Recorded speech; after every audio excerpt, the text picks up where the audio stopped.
Assalamualaikum warahmatullahi wabarakatuh.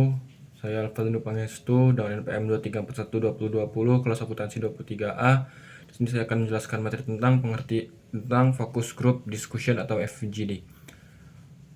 Focus group discussion merupakan bentuk wawancara semi terstruktur dengan fokus pada topik yang telah ditetapkan sebelumnya dan dipandu oleh seorang moderator ahli dalam konteks penelitian kualitatif pada ilmu sosial.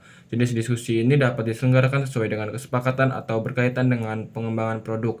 Proses dimulai dengan pertanyaan dari moderator, diikuti oleh tanggapan dan diskusi antar peserta. Moderator memiliki peran kunci dalam memastikan terciptanya diskusi yang produktif dan pengumpulan opini maksimal dalam batas waktu tertentu. Keseluruhan diskusi dirancang dengan suasana santai sehingga mampu memberikan setiap peserta ruang untuk menyampaikan pendapat tanpa merasa tertekan.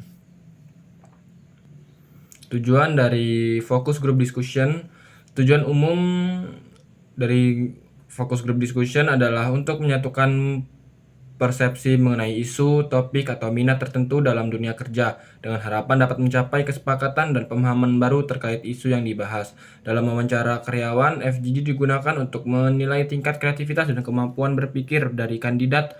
Apabila sudah memasuki dunia kerja, para kandidat akan menghadapi berbagai permasalahan. Untuk itu, FGD mampu menjadi wadah untuk menguji kemampuan peserta dalam menghadapi masalah dengan harapan pihak perusahaan dapat memperoleh gambaran komprehensif mengenai potensi yang dimiliki oleh pelamar.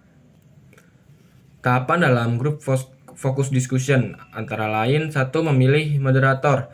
Langkah pertama dalam focus group discussion adalah memilih moderator. Dalam hal ini perlu diketahui bagaimana peran moderator dalam kegiatan diskusi. Seorang moderator memiliki tanggung jawab untuk mengelola diskusi sehingga tujuan yang telah direncanakan dapat tercapai.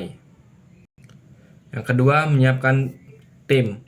Setelah itu, tim perlu dibentuk untuk memperlancar proses diskusi. Jumlah anggota tim bisa disesuaikan dengan kebutuhan. Dalam hal ini diperlukan adanya pendistribusian tugas atau peranan peserta diskusi. Setelah tim terbentuk, langkah selanjutnya adalah menentukan tanggal dan lokasi untuk pelaksanaan FGD. Selanjutnya, mengenalkan topik dan mengajukan pertanyaan. Tahap berikutnya melibatkan pembagian peserta menjadi kelompok-kelompok kecil. Jumlah anggota dalam satu kelompok dapat disesuaikan. Untuk diskusi mini bisa diisi 4-5 orang, sementara diskusi yang lebih besar dapat berisikan 8-12 orang. Setelah itu, pembagian kelompok.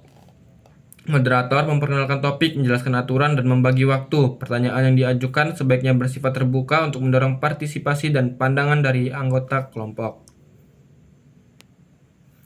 Yang selanjutnya, merangkum isi diskusi. Tim yang bertugas sebagai motulan harus dengan cermat mencatat semua poin penting dan tanggapan dari peserta selama diskusi.